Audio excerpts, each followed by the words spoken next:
खैर मोहम्मद आरिजा में साबरी जमायत तरफा सालियाने अजीमुल शान साबरी महफिल तकरीब मुनक़िद कई वई। रिपोर्ट मूजिब खैर मोहम्मद आरिजा शहर में हर साल जियां इन साल बि दरगाह मखदूम शहाबुद्दीन रहमतुल्लाह जे पाड़े में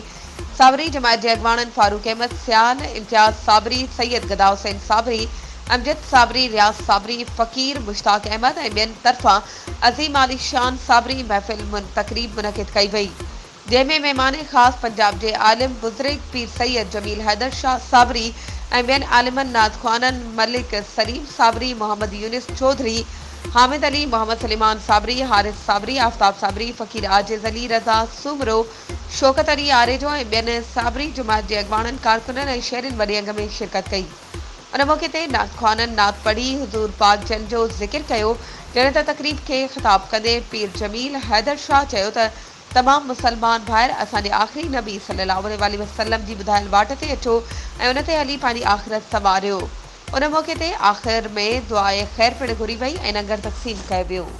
वधीक ख़बरुनि ऐं अपडेट्स जे लाइ असांजे चैनल खे सब्सक्राइब कयो ऐं हा बेल आइकन खे प्रेस करणु न विसारिजो त जीअं असांजी हर नई अचण वारी वीडियो तव्हां ताईं पहुचे।